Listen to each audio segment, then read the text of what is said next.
seguramente saben que en las últimas horas recibió una condena a prisión perpetua la enfermera Brenda Agüero. ¿Quién es Brenda Agüero? Es esta mujer a la que la justicia condenó por haberle inyectado potasio a 13 bebés, 5 de ellos murieron, 8 quedaron con lesiones, arrastrando problemas médicos, y esto la convierte en la primera asesina serial de bebés en la historia criminal argentina. Hablamos de un verdadero monstruo. Este es uno de los temas del día y así lo presentamos. ¡Asesinos son! ¡Asesinos! ¡Miren, acuérdense de esta cara! ¡Es mi hermano! ¡Es mi hermano! ¡El primer bebé que asesinaste, Brenda! Quisieron embarrar desde el día 1. Yo sé que va a salir todo bien. Sé que va a salir todo bien. Ordenar por mayoría abriendo Cecilia Agüero. Informándole de la pena de prisión perpetua. Yo sabía que la bebé estaba viva. No hacía 24 horas que ella estaba muerta. Yo siento que lo mataron de nuevo. Yo sé qué fue lo que pasó en el neonatal.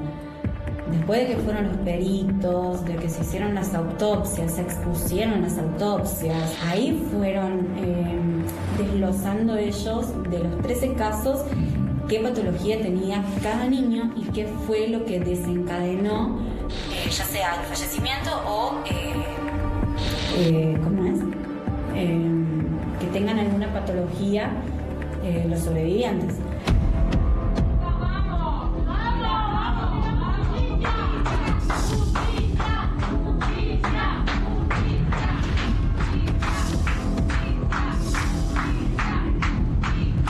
Quedó demostrado que no hubo asesinatos. O sea, que esos niños no fueron ni asesinados ni que hubo intentos de homicidio. Nos enteramos por medio de las noticias que era algo que estaba repitiéndose. No pudimos creer lo que estaba pasando. No nos entra en la cabeza que sea algo intencional.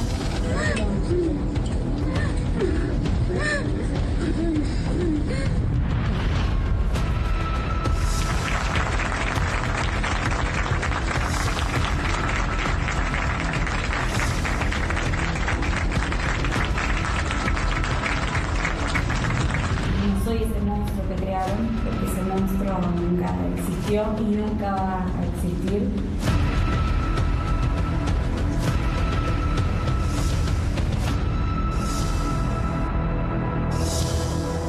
Un caso sin antecedentes en la historia criminal argentina. Hablamos del homicidio de 5 bebés con un método insidioso, es decir, los mató adrede.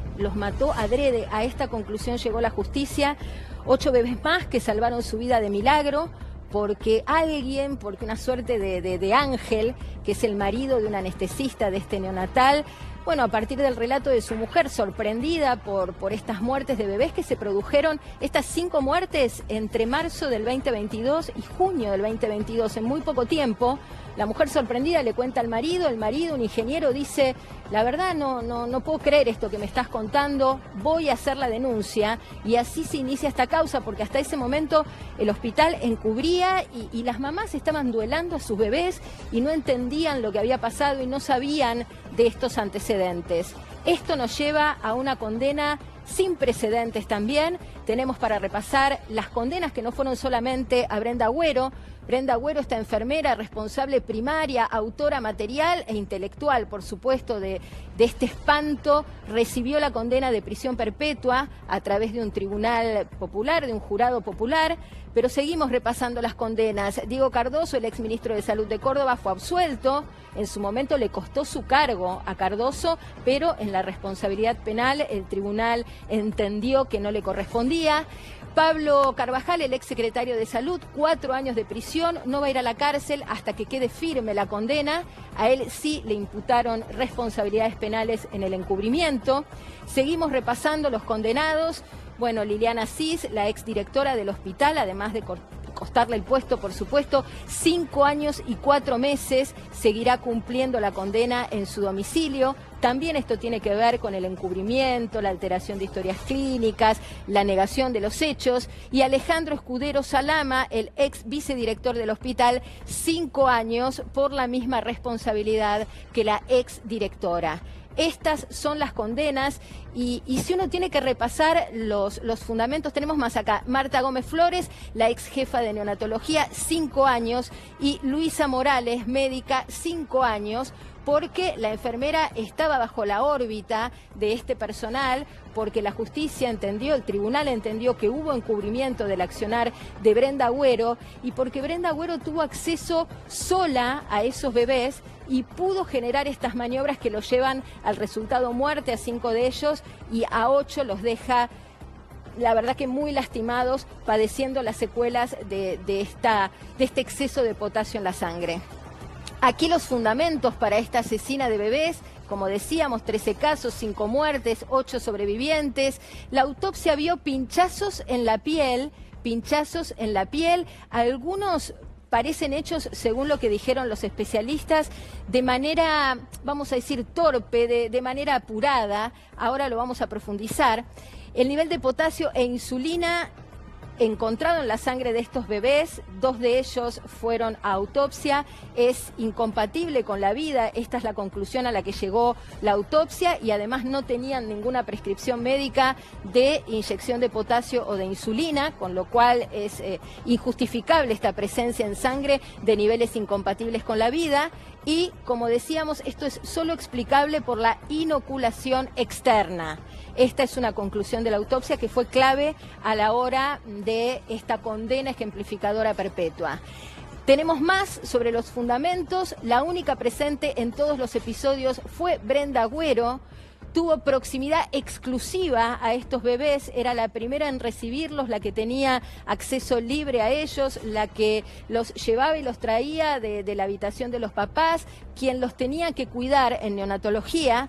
Estuvo sola con los bebés porque sus mamás estaban en recuperación posparto y, como les decía, inyecciones erráticas, según la pericia médica, según la autopsia, por hacerlo a escondidas o fugazmente, como si lo hubiera hecho a escondidas claramente para evitar ser detectada o fugazmente, es decir, de manera rápida, vertiginosa, justamente para no despertar sospechas o no ser vista por el resto del personal médico y paramédico. Así que es espeluznante repasar los fundamentos de esta condena. Una asesina en serie de bebés, la primera en la historia criminal argentina, y habló desde el penal, habló en Altagracia. Tenemos la primera parte de esta nota, no se la pierdan, piel de gallina, compartimos este primer tramo. Porque yo no sabía lo que había pasado en el neonatal, y eso es algo que lo sigo sosteniendo. Yo no sé qué fue lo que pasó en el neonatal. Después de que fueron los peritos, de que se hicieron las autopsias, se expusieron las autopsias, de que fueron los médicos forenses, los médicos que fueron, no me acuerdo si fue en marzo, que fueron todos los peritos médicos, ahí fueron desglosando ellos de los 13 casos qué patología tenía cada niño y qué fue lo que desencadenó, ya sea el fallecimiento o, que tengan alguna patología los sobrevivientes. Ahí quedó demostrado que no hubo asesinatos, o sea que esos niños no fueron ni asesinados ni que hubo intentos de homicidio. Siempre me dediqué a los niños, me encantan, porque desde que me recibí traté de ir por esa rama hasta que lo logré. No soy ese monstruo que crearon, porque ese monstruo nunca existió y nunca va a existir. Lo primero que se me ocurre es que a este monstruo no lo crearon. Este monstruo fue descubierto por la justicia, por una denuncia de un hombre que estaba cansado, en el sentido de que estaba sorprendido por un relato reiterado de su esposo, un anestesista del neonatal, que le decía que estaban muriendo los bebés y que no entendían por qué, y que hizo una denuncia y que motivó estas investigaciones y que alertó a las familias, que empezaron a atar los cabos. Y las pericias son concluyentes: el acceso exclusivo a los bebés, el hecho de que les encontraron los pinchazos erráticos, fugaces, y que quiso disimular este accionar bajo una cara que si uno tiene que ponerle un adjetivo, es la cara del cinismo. La verdad es que es muy, muy complejo desentrañar la personalidad criminal y en el caso de una asesina serial de bebés se hace realmente imposible, está como fuera de la posibilidad de comprensión para la mente humana. Estamos en comunicación con Mariano Capelloni, que es periodista de Radio Altagracia, que es quien tuvo la posibilidad de acceder al penal, de entrevistarla, de conocerla, de charlar con esta asesina. Mariano, gracias por atendernos. ¿Cómo estás? Muy buenas tardes, Marina, y bueno, la verdad que sí, sorprendidos como ustedes, pero bueno, aquí en Córdoba nos toca más de cerca, es una de las causas más importantes en los últimos tiempos, ¿no? Claro, bueno, ayer muy movilizada la ciudadanía en relación a la decisión del tribunal que se conoció en horas de la noche, y bueno, una perpetua que digamos para nosotros era anunciada, pero no sé cuál fue la reacción de Agüero. Yo creo que en realidad había posibilidades, la condena fue por mayoría, no por unanimidad. La defensa, su abogado defensor, el doctor Gustavo Nievas, tenía esperanzas de que el debate se extendiera hasta el día de hoy.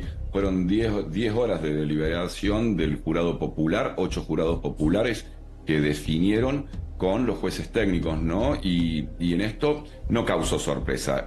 Prácticamente estaba claro que de alguna manera Brenda iba a ser condenada a cadena perpetua. Claro. Vos que tuviste la oportunidad de entrevistarla, tenemos una segunda parte que ahora te vamos a invitar a compartir, pero ¿qué sensación te quedó de esta mujer que no reconoce los hechos que están probados, que por supuesto, como no reconoce los hechos, no muestra ningún grado de arrepentimiento o de conciencia moral, si querés? Fue muy, a ver, la experiencia y la entrevista a Brenda Agüero fue bastante interesante y muy movilizante, porque, bueno, el solo hecho de ingresar al penal y, bueno, uno se vas observando y comprendiendo esa realidad, ¿no? Más de 2 años y medio que Brenda lleva detenida en el penal de Bower y una Brenda estoica, una mujer que no modifica la situación o no abstraída de la realidad, claro, sino rígida, ¿no? En su forma, en su respuesta, pero también en algún momento y en algunos momentos de la entrevista, 1h10, 1h20 estuvimos con ella compartiendo y charlando y conversando, y llega a conflictuar, digamos, el pensamiento. O sea, estábamos con Estefanía Tomalino, con el equipo de la 103, y salimos movilizados y analizamos muchísimo la entrevista. La verdad que ella en ningún momento dice yo soy inocente. Hay varios puntos donde te genera la duda, ¿no? Con respecto a la situación. También está los 2 años, casi 3 años que tiene detenida. Claro. Nosotros particularmente conocimos a su mamá y la causa, todo el proceso de Brenda Agüero y lo que es la causa neonatal, la comenzamos hace 3 años cuando conocimos a Cristina, su mamá, que nos pedía desesperadamente visibilizar la situación de Brenda Agüero en aislamiento en Bower. Llevaba en ese momento ya 2 meses detenida y llevaba 2 meses de aislamiento. Entonces, bueno, su mamá pedía auxilio a través de los medios. Claro. Y en ese momento empezamos a meternos con el equipo de producción de la 103.9, con Paola Pellegrini, con Estefanía Tomalino y Luri Heredia, en buscar, en seguir este tema, ¿no? Y la verdad que tiene muchísimo, roza el lado político, roza muchos aspectos, bueno, la salud saltó pública, el ministro de Salud por esto. Si te parece, Mariano, te invito a compartir la segunda parte de tu nota y seguimos charlando de las impresiones que te quedan después de haber dialogado con esta mujer, acusada, condenada a prisión perpetua por haber matado a 5 bebés e intentado matar a otros 8. Compartimos la segunda parte. Este juicio fue un juicio muy sucio, muy manipulado, muy, no sé cómo llamarlo, pero poca seriedad. Tengo miedo. Sí, es difícil. Es difícil, a las mujeres le tengo miedo, a la gente le tengo miedo. Porque más allá de que yo sé de que cambió la imagen, de que hay gente que antes tenía en contra y hoy tengo a favor, me tengo miedo. ¿Perdonarías a esos que sentís que te dañaron, que te culparon, que te señalaron? ¿Tendrías el don de perdonar? Sí, es que eso es algo que también tuve que pedirle mucho a Dios, que me ayude a perdonar, que me ayude a no tener odio, a no tener bronca, porque estaba muy enojada. Cuando yo ingresé acá estaba recontra enojada y no entendía nada, no entendía. Y yo le pido siempre que me ayude a perdonar, que me ayude a sacarme esa carga, esa mochila que no me corresponde.